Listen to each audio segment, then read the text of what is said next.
Welcome to Light on Cooking, the Iyengar Tradition. I'm your host, Susan Johnson. In this opening conversation, Prashant Iyengar reflects on the role of food within the life and culture of Yogacharya B.K.S. Iyengar. Not simply what was eaten, but the deeper philosophy surrounding food, discipline, ritual, timing, silence, and awareness. What unfolds is far more than a discussion about meals or favorite dishes. Prashantji offers a rare glimpse into the atmosphere of the Iyengar household. Food prepared by family members, meals taken in silence, eating as an offering rather than consumption, and the profound relationship between nourishment and practice. He speaks about sattvic food, the discipline of mealtimes, Guruji's simplicity and moderation, and the understanding that yoga does not end on the mat, but it extends into every aspect of daily life. The conversation moves between philosophy, culture, memory, and lived experience, revealing how even the most ordinary acts can become sacred when approached with awareness. This episode sets a tone for the series itself, an exploration not only of cooking and food traditions, but of care, consciousness, family, and the subtle ways yoga is woven into everyday living.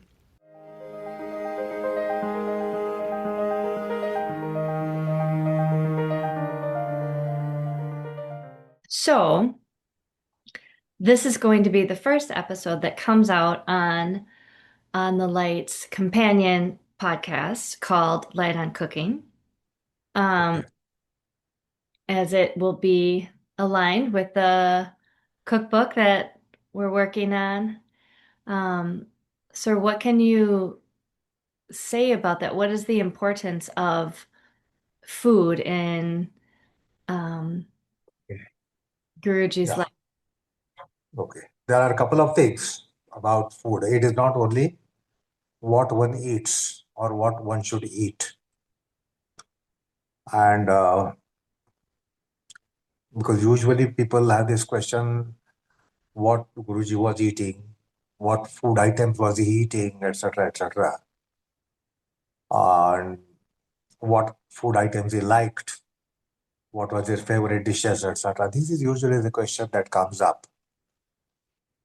But with respect to food in uh, philosophy and in religious consciousness, there are a couple of things which must be considered. It is not only what one eats, it is why one eats, when one eats. And so that is about Ahara Shuddhi. We have a concept called Ahara Shuddhi. Guruji being practitioner of yoga and yogi, Ahara Shuddhi is food and pure food. The pure food, it is not only what items are pure. There are so many things with regards to purity in food, philosophically. So there are a couple of things. When you eat food, the food should be sattvic, food should be pure. Now, this is a matter that everyone can understand, but difficult to practice. Mm-hmm. But that is not the all there. If the food is to be eaten, the food has to be procured. If the food has to be procured, the uh, the means to earn to procure the food. That is, even if you eat faultless food, pure food, immaculate food, super quality material food, etc. But if somebody has robbed somebody, and with the money robbed, howsoever you might cook the food in a best possible way with etc., and you eat it, it is not going to be good food. Mm-hmm. So Ramanujacharya, in his commentary on Bhagavad Gita, and even in Upanishads particularly, he brings this aspect. Like in Bhagavad Gita, you get the precept, the food liked by sattvic people, the food liked by tamasic people, the food liked by rajasic people. So what are the food items which are liked by pure people, uh, rajasic people and tamasic people? So Ramanuja has beautifully delineated that there. Here says the means, that is the money. It is not only legitimate money. It should be money earned by virtue,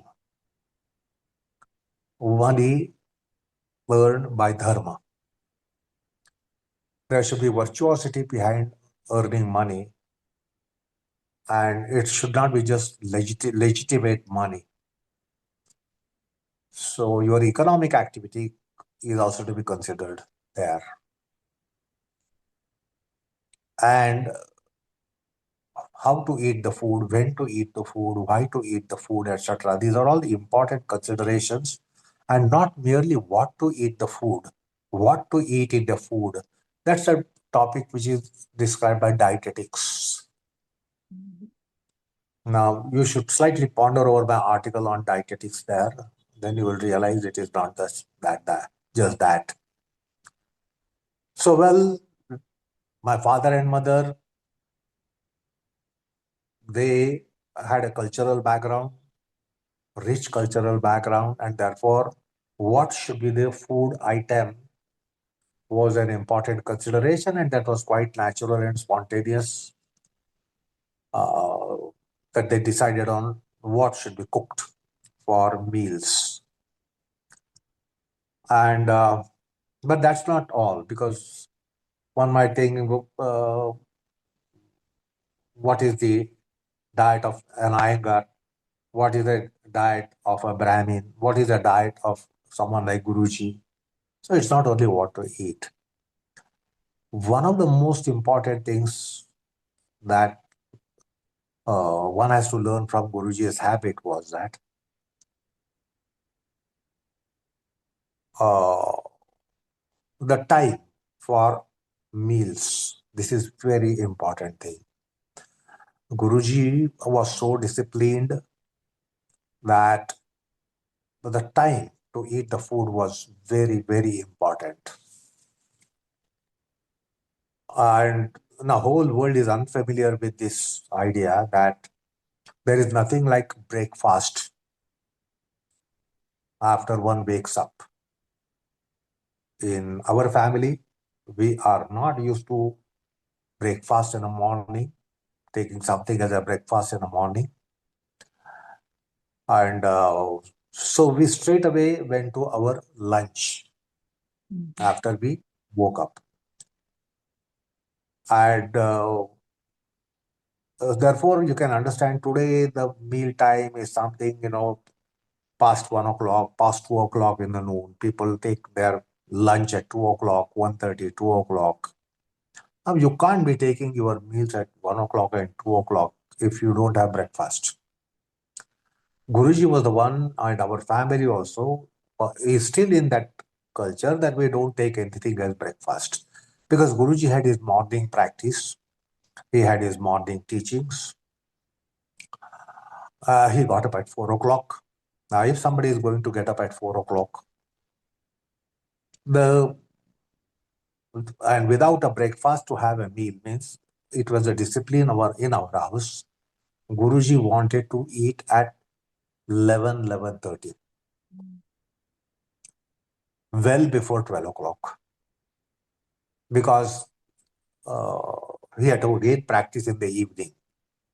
Now, I won't delineate on the concept of practice here because the whole world knows that Guruji was practicing. I don't want to enlighten people about what is meant by practice when it was Guruji's practice. So again, at 4 o'clock, he had to go for his practice.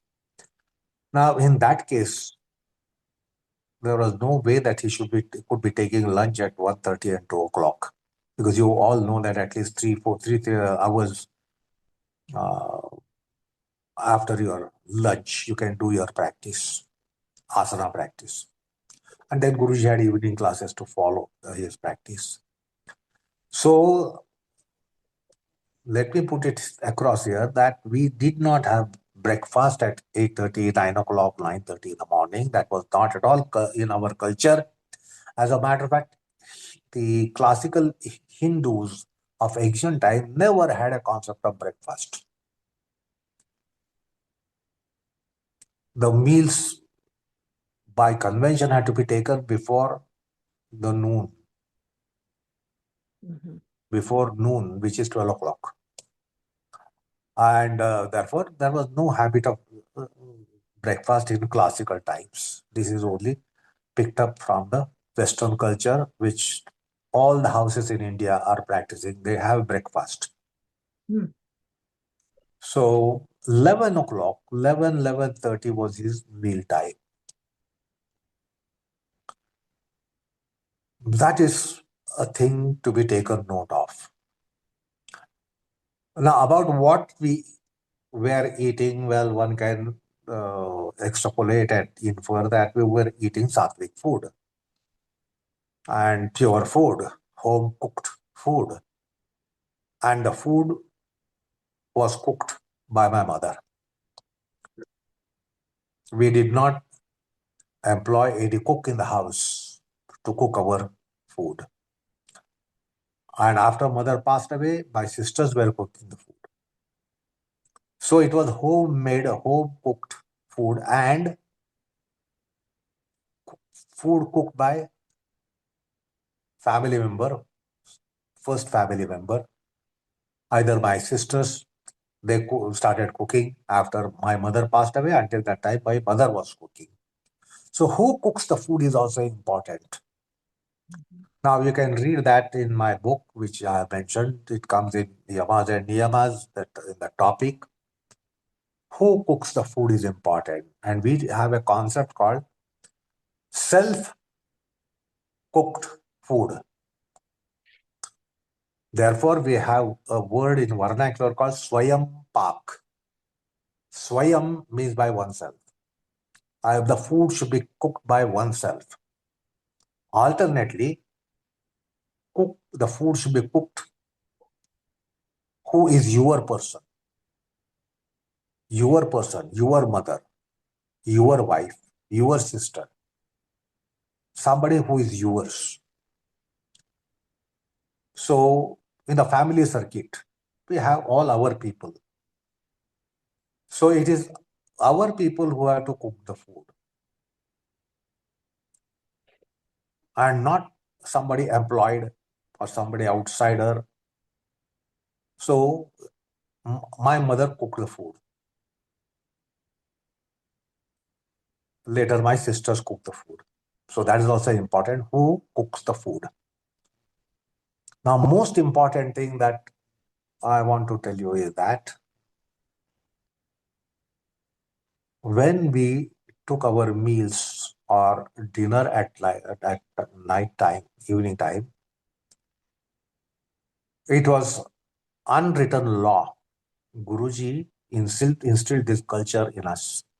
While we eat, we should never chit chat. No talk. Now, this is something that quite strange thing for modern family setup. He made us inculcate as children that when we were taking food, we never talked within ourselves. Because if you start talking, the, the topic of talk can go anywhere. Now, that is not proper. So, this is a very strange thing and intriguing thing, and maybe not will not be digested by our generation people, that we had silent meals. This is something worth taking note of, because we are not used to this. We don't think it is necessary. because these days, in all of us need family. We want to spend a good time with our family, and therefore, while we are sitting at a dining table these days, we talk within ourselves. But this was the convention which Guruji made us inculcate, that while we are eating, not to utter single word, not to talk anything. We must. So that also means that our eating time will not extend,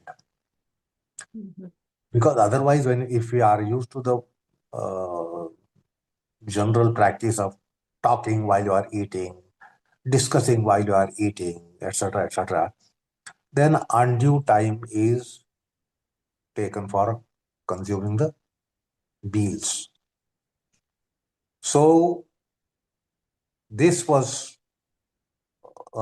inculcated in us, that while we commence our food, not to talk anything, not to talk within ourselves at all. So we were silently eating our food. This is so important because, like yoga is dharma, yoga is virtue, eating food is also dharma. Eating food is also virtue. So if we are silent and not talking, in our culture, it would happen that we would be taking the name of God. As a matter of fact, before we take the food, we have this uh, injunction that the food is to be worship, and it is an offering to gastric fire. It is not just quenching the crazy thirst of the tongue. I like it, I'm going to eat it. I like this very much, therefore I eat it. Now, who really likes in you? It is the tongue. The tongue has taste buds. And it's the taste buds which tell you what you like and what you don't like. Or the nose, the aroma, olfactory organ. So this is a sensuality. Why do you like a particular food item? It is because of the aroma, it is because of the taste. Now, these are both senses. So, while we are taking the food, each morsel is an offering actually into the gastric fire, which is our sustainer, which sustains us. And it should not be quenching the thirst and hunger of our craze. And therefore, if you are not talking at all, then those who are religious minded people, they will naturally will be taking the name of the God while they are eating the food. So it implies that the nama should be going on while we are eating the food. So he said it's not just to be a noble thought. Best way is to be in a transcendent thought, because it is very difficult to stick to a noble thought. We do not know when there will be infiltration into our noble thoughts, and ignoble thoughts can come in. Therefore, our ancestors in older generation, they were taking the name of the god silently within their minds, because it was offering to him. So this is an important characteristic of Guruji's eating habits, that he won't talk. Now, the world outside, though, because Guruji also had a social life, he was going to, even your people in your country back home, they know that Guruji was taking a kind of, in a social, he was taking the food. I mean, social, he was not enforcing anything like that. Naturally, he was talking, and the West doesn't know that his actually natural way is to take food without chit chatting, without discussing, without talking, could be sense even. So that was the social. When Guruji was guest in somebody's house in our countries, naturally that was etiquette that one must talk to the host and not just observe silence. But back home, there was no such case. No one was a host or no one was a guest. And therefore, this was our olden days. I remember that as children, we observed silence. He did not enforce on us that take the name of the God only. He said, just don't talk at all, not to talk anything. If you want to talk, after the meals, talk after your food. If you want to talk about your school experience and whatever, that should not be while you are at a dining place. Now, this is unknown. Now, the West doesn't know how Guruji ate because Guruji was in a social situation and therefore he was talking and he was maybe discussing even yoga or whatever. But observing silence was his home condition.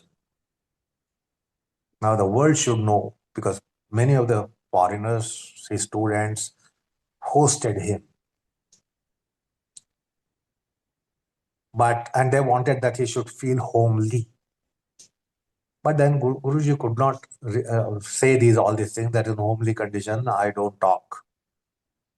But that was the homely condition that he never talked, never allowed us to talk.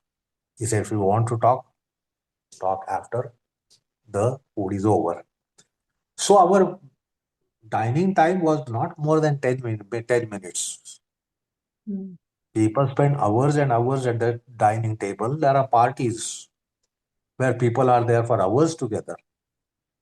But in home front, it wouldn't extend more than 10 minutes. How long can you be at the dining table without talking to anyone? Just eat the food and finish your food. It won't take more than 10 minutes. So his philosophy was that we save the time. Rather than loitering and talking sense or nonsense, gossips and whatnot, people talk any nonsense at the dining table or at a party. So that principle, which I felt I should relate it to you, that it was a silent ritual. The mouth was only opened to take the morsel. Then, and of course, our food was sattvic food, pure food, and homemade food, mother made food, or our sisters made food.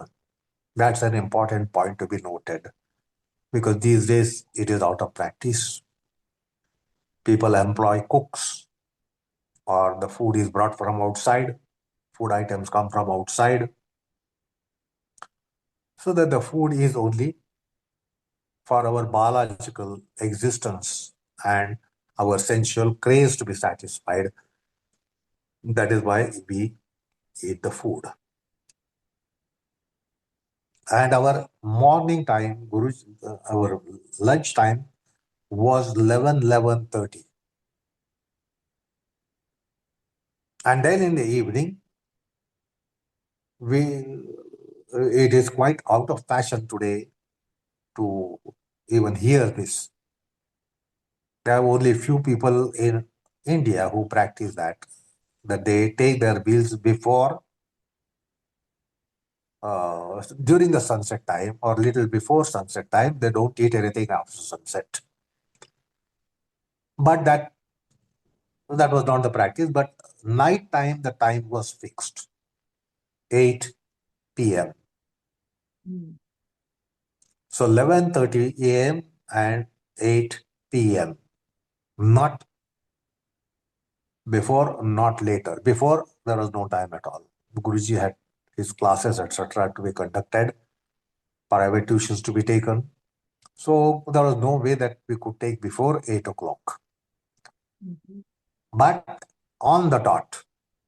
The delay was not tolerated. And we knew in our family that delay won't work because Guruji had to get up at 4 o'clock. So 8 o'clock was our night time. So this appears to be discipline, but this is not discipline, this is the culture. Now today, though, people don't take their dinner unless it is 10, 10:30, 11, 11:30 in India. Now this is not yogic practice. So that's also a point to be noted, the timing. Now food items were usually the home food means rice, dal, vegetables, maybe some chapati, etc. So that was simple and light food, sattvic food. Because if Guruji ate little heavy at night, then the sleep would be disturbed. If the sleep is disturbed, the next day routine is disturbed, which has to start at 4 o'clock. So it was very light eating, nominal eating, and not just eating like it happens in party culture. People sumptuously eat, and that to eat late evening. You call it late evening. We don't call it late evening. Our evening is over at sunset. And our sunset is never after 7 o'clock. Even in summer, 7:15 is the sunset. We don't have sunset in summer like some of the subtropical countries. You have sunset at about 8 o'clock, 8:30, 9 o'clock, etc., etc. That was not the case in India. Never. So that's also important thing to be noted that he was very particular about the time. Now, in case for any reason the time was missed, the meals was missed. It happens. It happens sometimes that emergencies, contingencies. In that case, I would say I will just take glass of milk and maybe a fruit. But never delayed. Never delayed. If it is delayed, foregone. That was his not discipline, that was his culture. Because the discipline doesn't work in life throughout. Discipline is enforcement. Discipline is a coercion. Discipline doesn't give the contentment and happiness to mind and consciousness. That was culture. That was his culture. So, for any reason, if the lunchtime was missed, he would not eat. It would be substituted by something like milk or fruits. Night time, evening time, if the time was missed for any reason, he would forego the dinner and he would take something very light. And Guruji was more particular about not eating spicy food. He never ever had liking for it, never ever did it because that was interfering with his yoga. So sattvic food was necessary. No sharp tastes. Then some of the things which are considered as food which is liked by tamasic people, for instance, today the garlic. We never had garlic in our house. There was never ever garlic to be found in our house. So also the case of onion.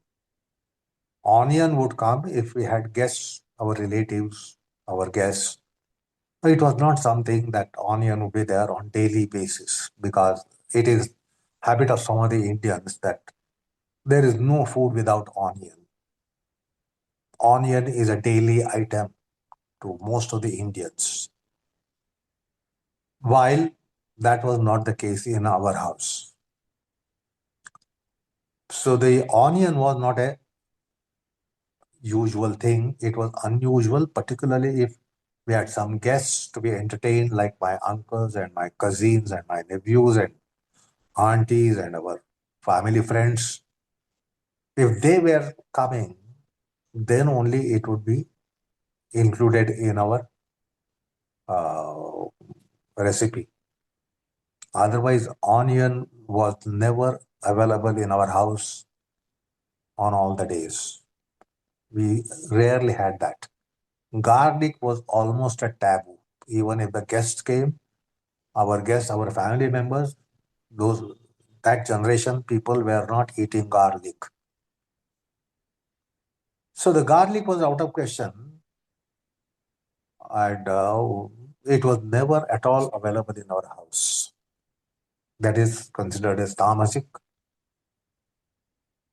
While today the garlic has become part of Indian food, particularly in our times, because it is believed, maybe science says garlic is good for heart.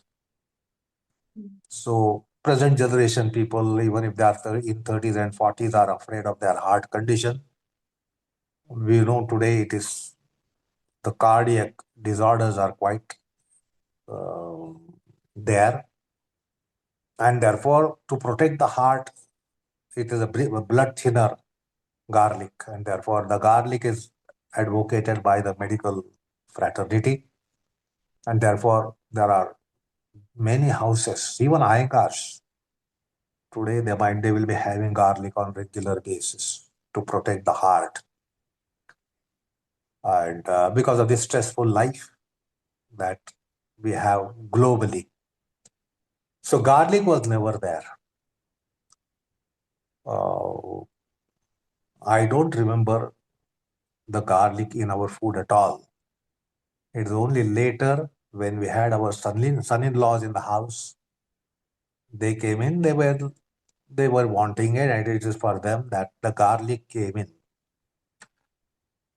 Otherwise, the garlic was never there in our house. And that was also the case of onion. It was not something that we would have frequently, maybe once in 2 days or once 3 days. No, nothing of that kind. So simply rice, curry, dal, vegetable, and curds. So the curds was something that was favorite to Guruji. And he would take curds even at lunchtime and even at dinner time. And curds is also nourishment. It was nourishment, and he needed nourishment because we are vegetarians. And therefore, the curds, in that sense, has a different value in the house of vegetarians. It gives proteins and calcium, etc. But that was his favorite. So curds was almost something that he would take on daily basis, and curds with honey. Honey is also an important thing that which is aspect of sattvic food. And about curds, let me tell you that it was okay for Guruji to have curds. Ideally, the curds should never be consumed at night. It should be buttermilk at night, curds during daytime.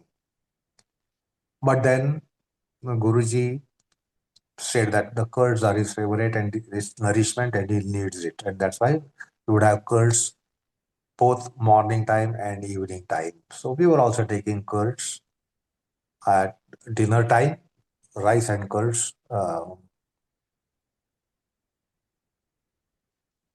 But later I realized that Guruji has particular matter he is made up of, and it is not proper for everyone to be going by that. It is not proper to emulate Guruji in every practice of his. the food should be customized according to one's nature. I was not fond of taking curds. I took curds during lunch, but once I got little wisdom, I did not take curds at night.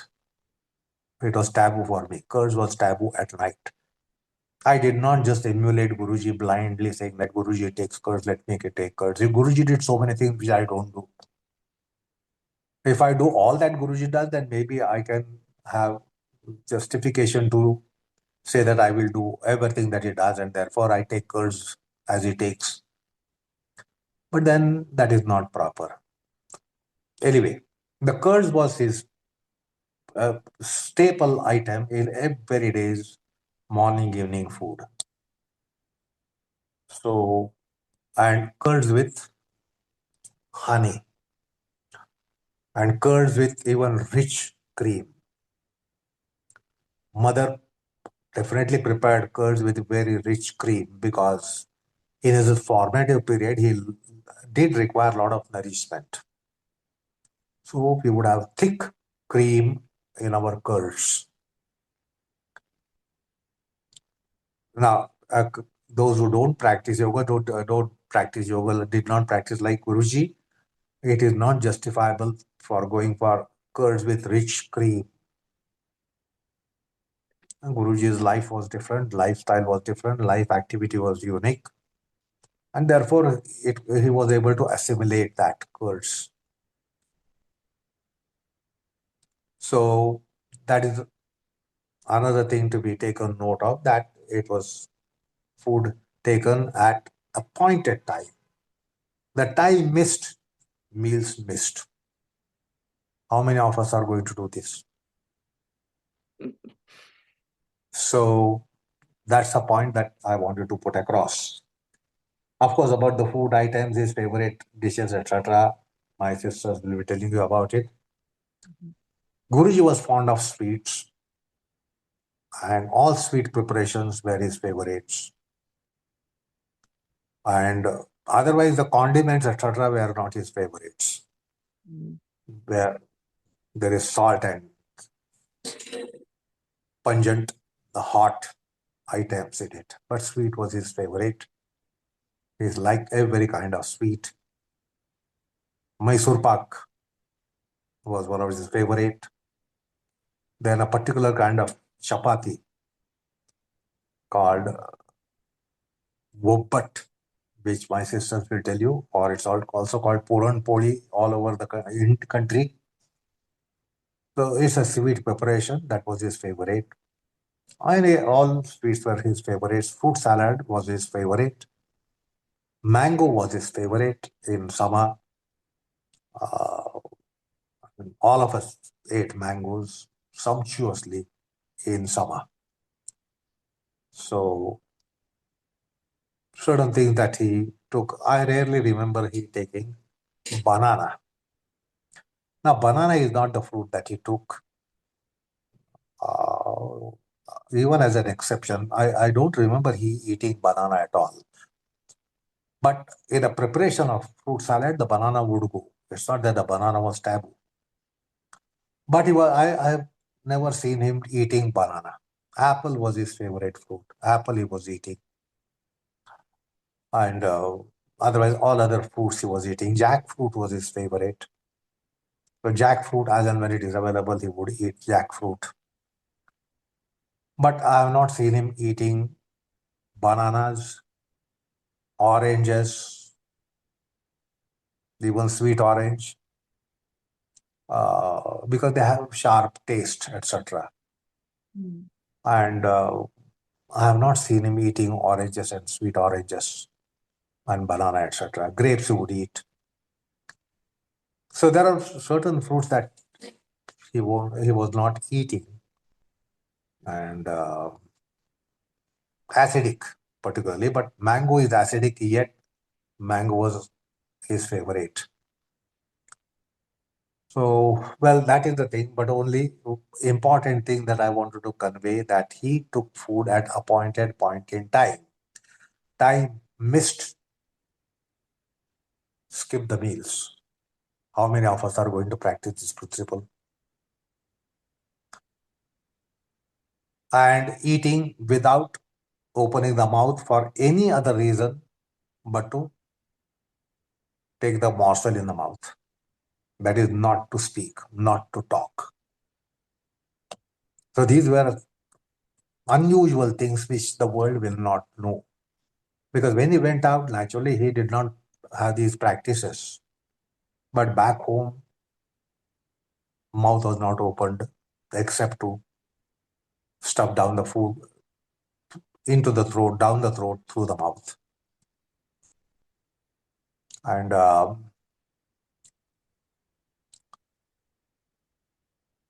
he would not consume water during the meals.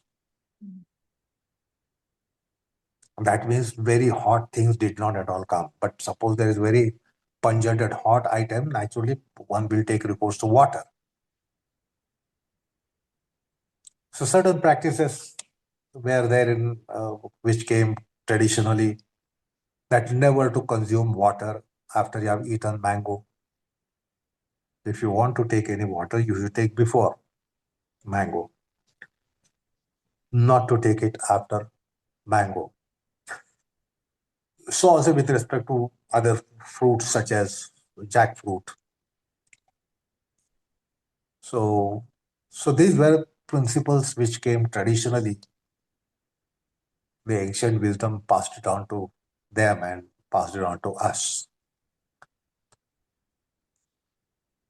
Outside food was not at all opted for. He never liked food, any item brought from outside and or food item cooked by someone other than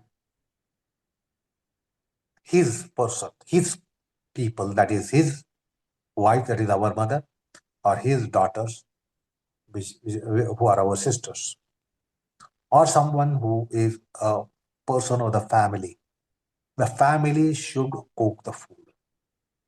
This was the principle which he practiced at home. On no event he allowed any item to come from outside. Only it was any party to be given to, or then maybe certain item that to be brought. But he never liked sweets being brought from outside and then partake them during the meals. It had to be prepared at home. Sweets were prepared at home. So these were certain practices which the world should know, otherwise they will never even imagine. And he ate very, very, very moderately. There was nothing ever like overeating. Although he liked something, he never indulged in overeating. Like he ate like mangoes, that did not mean that he went or indulged in overeating. While we do it, if it is our favorite, we try to overeat. Not to overeat was a principle that he practiced. And not only not to overeat, but eat very moderately, temperately. Eat your food as much as before you are full in belly. Because he had to keep his belly empty because he had to practice what you call as practice twice a day, morning and evening. And if food was taken little excessively, that would interfere with the practice, that would spoil the practice, etc., etc. So his eating was minimum in our house. No one ate as minimum as he ate. We all were eating more than he ate. That means he ate less than all of us ate. This is also a point to be noted. And therefore, he would be all the time keeping him light and not have the problem of digesting, taking for 3-4 hours to digest the food. So the quantity of the food was also limited. Whosoever he liked an item, he never indulged in overeating. Because yoga was more important for him. So these are the few things which I should better put across. Otherwise, the people will know what Guruji ate, and this will be totally sidelined. So I think that should be enough. If you have anything to ask, you can ask. Well, I was wondering when you were talking about how eating each morsel was an offering, and I'm wondering, um, was there a particular prayer that would be recited as a family before the meals? Yeah, see, that is there in different communities. There are different conventions Mhm. because we have so many personal deities in our community, and Mhm. therefore usually the personal deity is important. Another thing is that before we took the food, we do a kind of which is worship to the plate. Ah, The Brahmins do that, and they sprinkle water around the plate, and then take those five morsels of just a pinch of rice, etc. So for Panchavayus, Panchapranas, Prana is Swaha, Apana is Saha, Vyana is Swaha, Samana is Swaha, Udana is Saha. So the Panchapranas, so that was practiced as a Brahmin. That was his practice that he would do back home. And there will be something called as Achamanam. Before the food is taken, we take a sip of water. So that becomes the plate in the belly. And on that plate, just as we eat food on plate, we don't put the food on the floor and eat it. So we eat the food in plate. Similarly, there is plate created by water in the belly, and then the food is taken over that. mm, And after the food is eaten, there is again last sip of water to be taken to cover the food in the belly, because the food is going to be processed in the belly, and therefore it should be covered. So that is the uh, purport of the ritual that we have before we take the food. Uh, and that Guruji was doing. So it was an oblation. There is a verse in Bhagavad Gita, Aham Vaishwanaro Bhutva Praninam Dehamashritah Pranapana Samayuktah Pachamyannam Chaturvidham. We all eat the food. But who digests the food? We don't digest the food. Food is digested. Eating the food is your voluntary act. And therefore you decide what to eat and what not to eat and where to eat and when not to eat and how much to eat and how much not to eat. It's a voluntary thing. So we all know only that we can eat the food. But who digests? That's the verse in Bhagavad Gita says. He says, I digest the food. He mm, says, I am the gastric fire. I am the gastric fire. And that's called Vaishwanaragni. And I digest the food with the help of Pranapana Samayuktaha. With the help of Prana and Apana, I digest the four kinds of foods which we eat in our plate, to our plate or during our meal time. So he digests the food.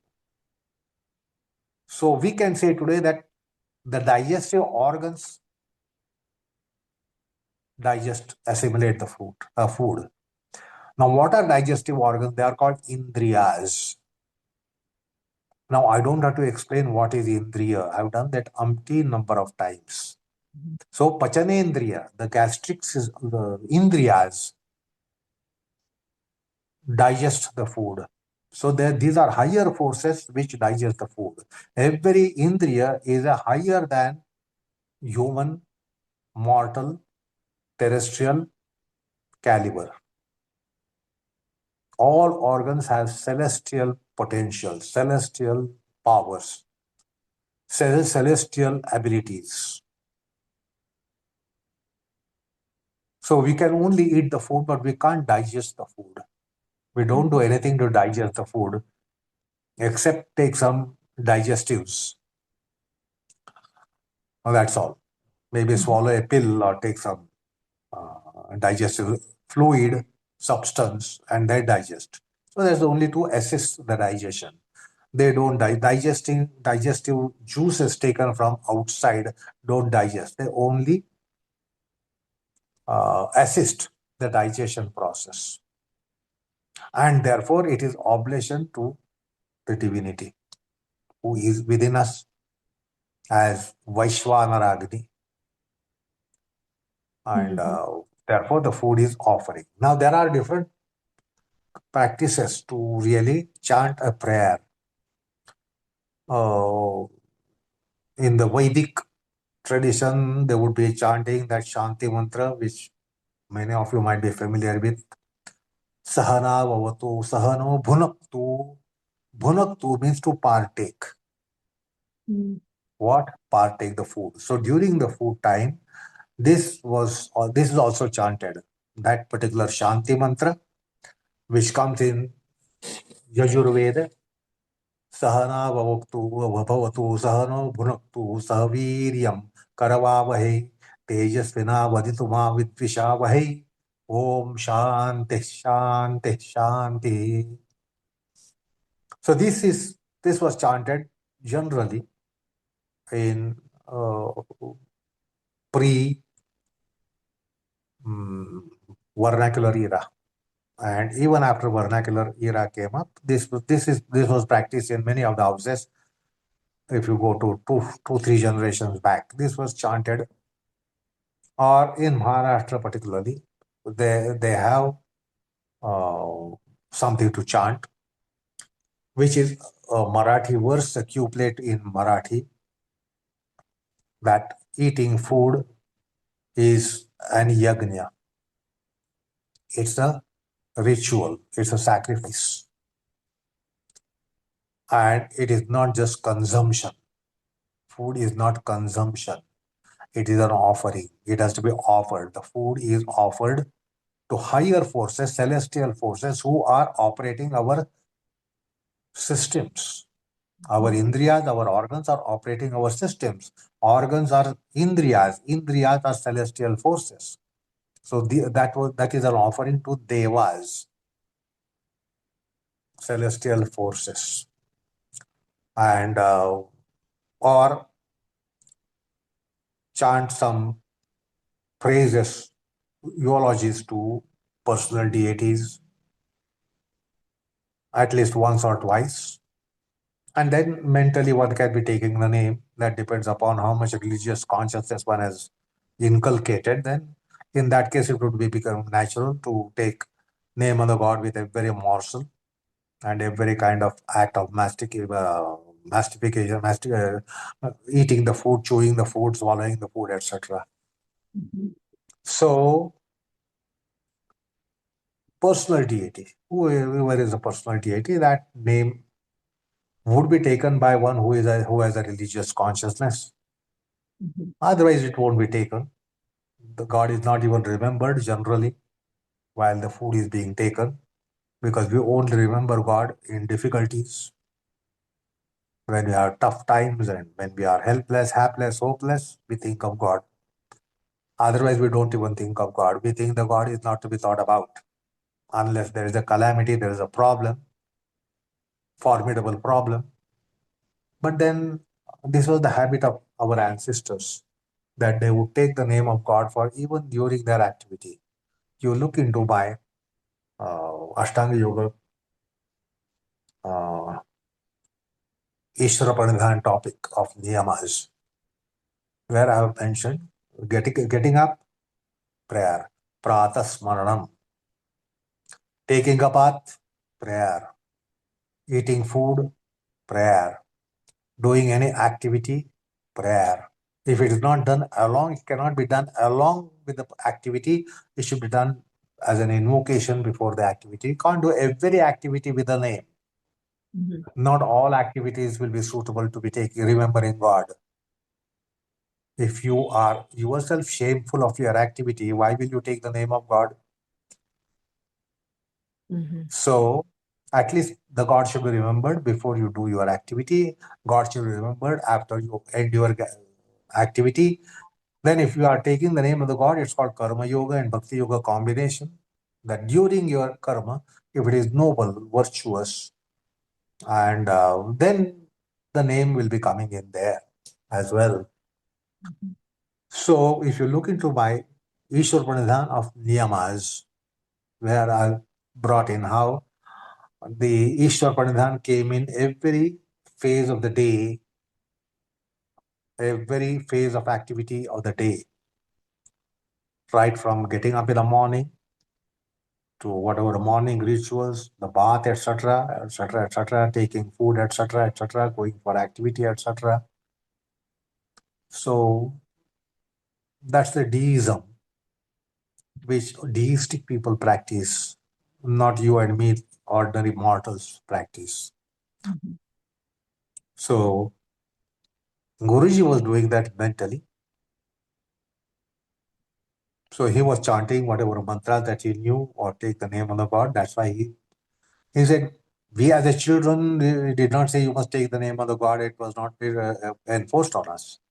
But he was doing it, which can reduce. You can't just remain silent and not take the name of the God. That was his nature. If he was silent, he was thinking of God. So that's why we have prayers during our meals, ending the meals with a prayer, etc., etc. Once that is done, we don't again gobble anything, munch anything. Once we have done the closure ritual, we don't eat thereafter. So those were his practices, which people would not know if they knew if only in social atmosphere, social gravities. And that's why I'm relating that to you. Thank you. Thank you for sharing that. Thank you. Thank you. Wow. Namaskar. Namaskar, sir. Namaskar.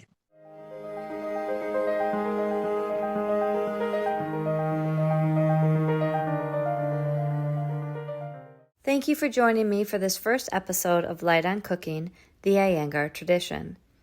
I'm deeply grateful to Prashant Iyengar for sharing not only memories of Guruji's relationship to food, but also the deeper understanding that food was never separate from practice, culture, discipline, and awareness.